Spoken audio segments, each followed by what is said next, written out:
Buenas noches, jóvenes. Hoy vamos a desarrollar la unidad 2. Encantada de estar con ustedes nuevamente.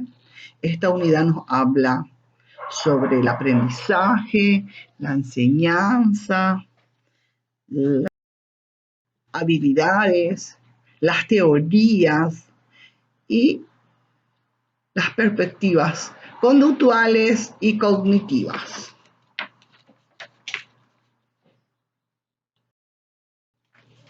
Los contenidos se desarrollarán con el enfoque teórico práctico, pensando que muy pronto estaremos de nuevo aquí en la sala de clase, esperando que Dios nos bendiga y nos encontremos tan pronto, fomentando así el desarrollo de la capacidad de análisis y la reflexión, y que facilite el autoaprendizaje o la capacidad de construcción del conocimiento. Aprendizaje. ¿Qué es el aprendizaje? El aprendizaje es el proceso mediante el cual la experiencia genera un cambio permanente en el conocimiento o la conducta. Aprendizaje es proceso que se da durante toda la vida, donde se integran los nuevos conocimientos o se modifican ya los existentes a través de la experiencia. Esto siempre lleva a un cambio de conducta, adquisición de conocimientos, de habilidades, de destrezas, de valores. La enseñanza es un proceso activo en el cual se facilita o se instruye sobre conocimientos o saberes. Se logra esto a través de estrategias, a través de recursos. Y las teorías del aprendizaje pretenden describir aquellos procesos mediante los cuales tantos los seres humanos como los animales aprenden. Los psicólogos, los pedagogos han aportado amplias teorías de cómo se aprende en un momento dado, según las materias que se nos presentan. Ayuda entonces esta teoría a comprender, a predecir y controlar el comportamiento humano, elaborando así las estrategias de aprendizaje y tratando de explicar cómo los sujetos acceden al conocimiento, a la destreza y razonamiento. Estos teorías de aprendizaje. Estas teorías, según Santrop, tienen enfoques. Y estos enfoques de aprendizaje se han clasificado en conductistas y cognitivos. El conductismo es la corriente que considera que la conducta debe explicarse por experiencias observables y no por procesos mentales. Las teorías conductistas son las explicaciones sobre el aprendizaje que se enfocan en eventos externos, como la causa de los cambios en las conductas observables. Un evento que activa la conducta produce una conducta observable. El condicionamiento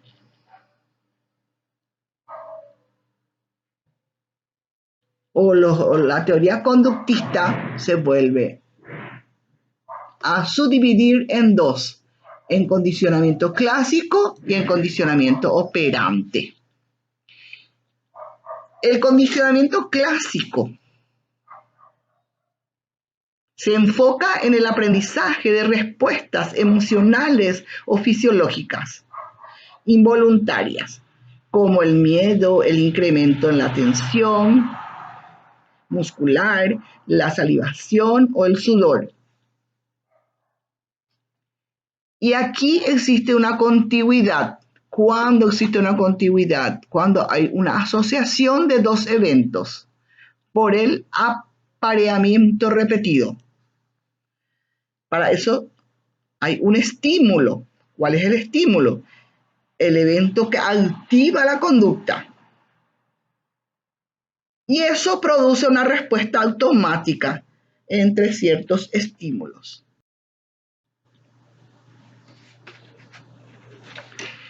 ¿De dónde la idea del condicionamiento clásico? Este fue descubierto por Iván Pavlov, un fisiólogo ruso, en 1920. Él deseaba determinar el tiempo que le tomaba a un perro segregar jugos gástricos después de alimentarlos. Pero los intervalos de tiempo cambiaban constantemente.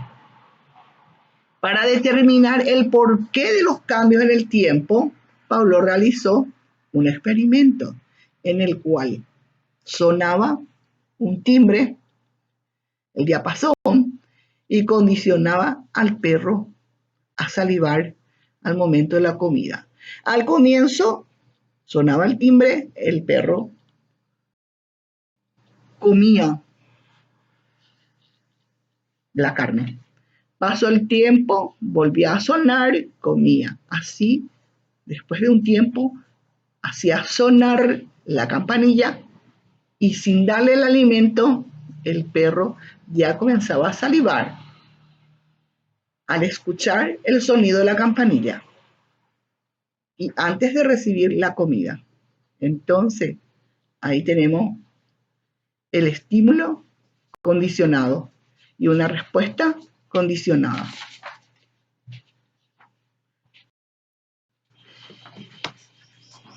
El conductismo es entonces la corriente que considera que la conducta debe explicarse por experiencias observables y no por procesos mentales. Hablando de procesos mentales, estamos hablando de la teoría cognitiva.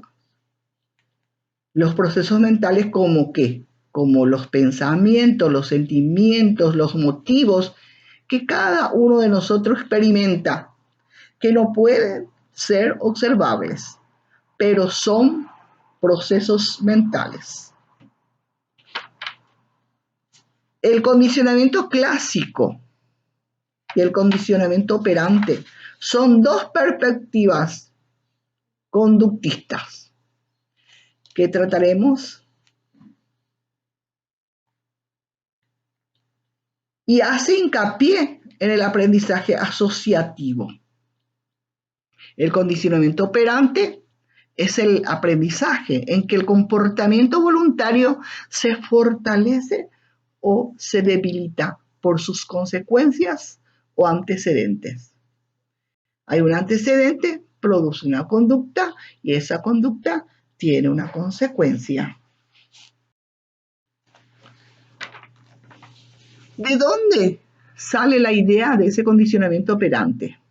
Este nació con la contribución de Edward Thorndike y Burt Frederick Skinner, quienes incluyeron gatos para demostrar que podían escapar de una caja para alcanzar su alimento, jalando una manivela o alguna otra tarea. Durante los movimientos que realizaban dentro de la caja, los gatos jalaban la manivela, casi siempre accidentalmente. Después de repetir varias veces, los gatos aprendieron a dar la respuesta correcta. Y así, la teoría asociacionista. Thorndike decidió que una importante ley del aprendizaje era la ley del efecto. Es decir, cualquier acto que provoque un efecto gratificante en una situación dada tenderá a repetirse en dicha situación. Burr, Frederick Skinner estableció que los principios del condicionamiento clásico explican solo una pequeña fracción del comportamiento aprendido, que muchas conductas humanas son operantes, no respondientes.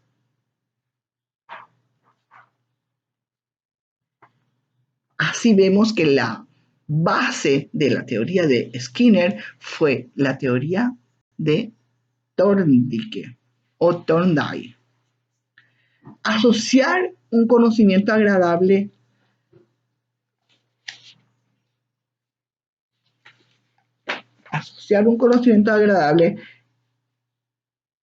con apreciar algo en la escuela. La maestra, por ejemplo, puede sonreír cuando un alumno hace una cosa buena, cuando hace una pregunta a la clase que ella está desarrollando. Eso es bienvenido. El maestro le responde con una sonrisa. Eso es entonces una teoría, o está basada en la teoría de la asociación.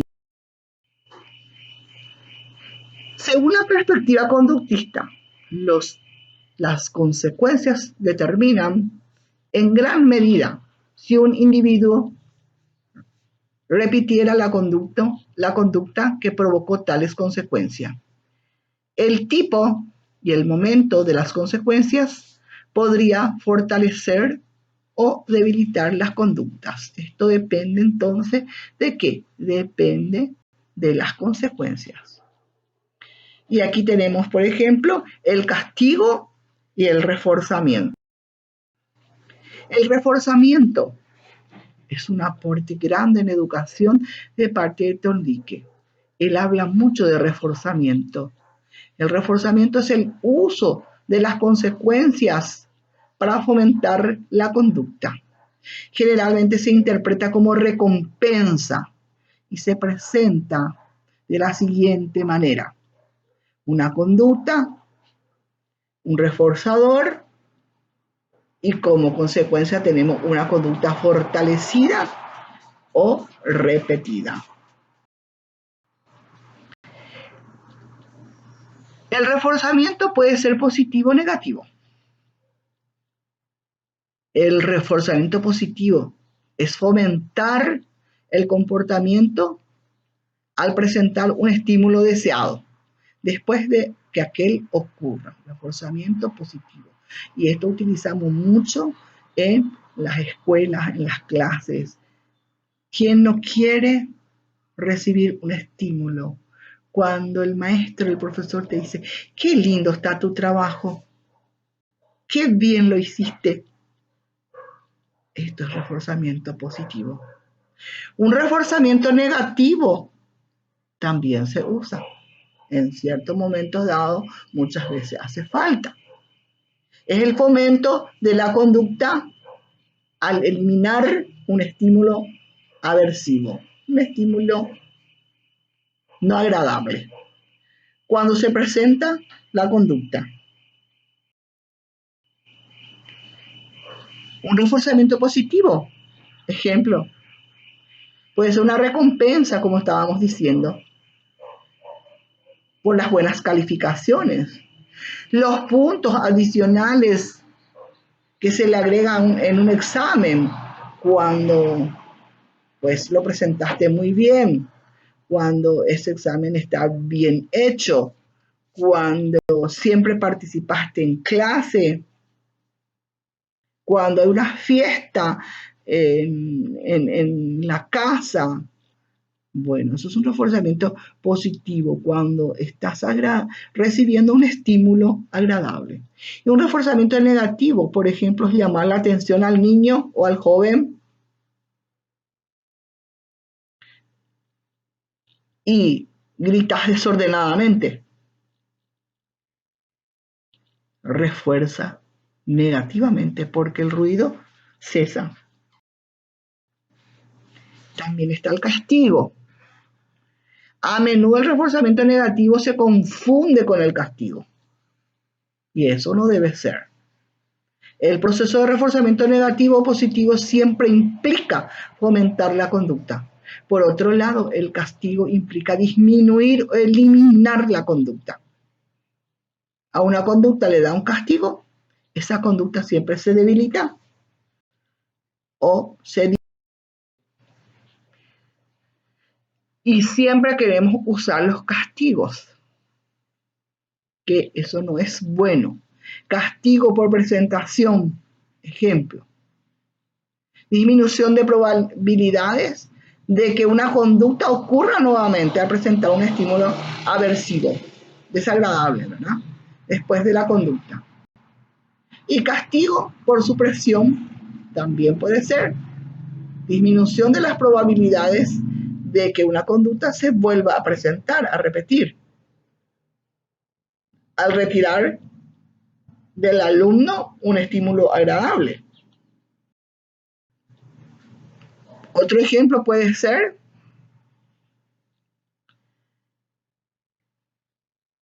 a una mala conducta se le asignan trabajos extras, como correr vueltas adicionales en la cancha. Lo utilizan, por ejemplo, algunos profesores de educación física, o permanecer muchas veces en clase en hora de receso. El profesor le dice al alumno, pues te quedaste en la hora de recreo a hacer tu tarea que no lo hiciste. Eso es un castigo. Y hay otro tipo de castigo por supresión, que generalmente los padres le quitan el privilegio al joven o al niño. Esta aplicación de castigo es por supresión. Por ejemplo, hoy no vas a ver tu programa en la televisión porque tu maestra se quejó o porque no hiciste la tarea.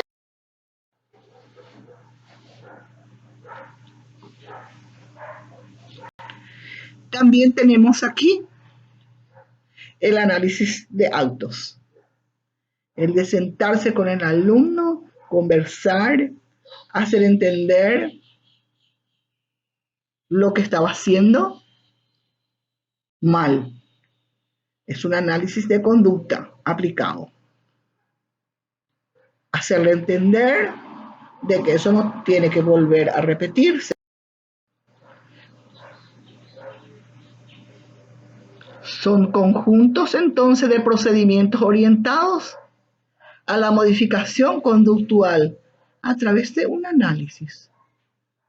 ¿Mediante qué? Mediante la programación rigurosa de los eventos que ocurren en los contextos sociales.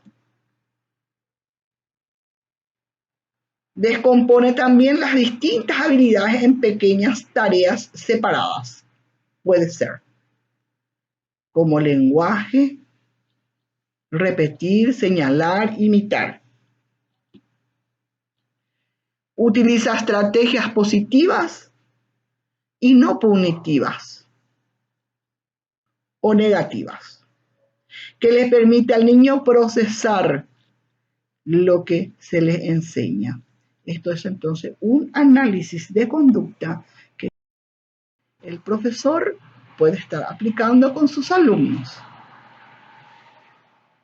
Los refuerzos son una serie de objetos tangibles, elogios verbales o físicos que motivan al niño a repetir el comportamiento o acción adecuada. Y esto nos sugiere Bruce Frederick Skinner. Él nos habla de los refuerzos positivos, refuerzos negativos, cómo debemos de utilizar. Y todo esto que hoy estuvimos estudiando sobre la teoría conductista, tanto como condicionamiento clásico, condicionamiento operante, son muy efectivos en clase. Se utiliza según la situación, según el grupo de alumnos, según el momento, porque el estímulo y respuesta es muy interesante. Y de esa manera hoy estamos terminando. Espero que ustedes estudien, lean mucho. Para eso aquí estamos teniendo unas referencias bibliográficas que les estoy enviando. Pueden buscar por la web también. Hay libros que se pueden abrir a través de la biblioteca virtual, y cualquier cosa estoy a las órdenes. Cualquier aclaración que ustedes quieran, me mandan en mi WhatsApp o me mandan a la plataforma y voy a estar compartiendo con ustedes con mucho amor. Muchas gracias por hoy.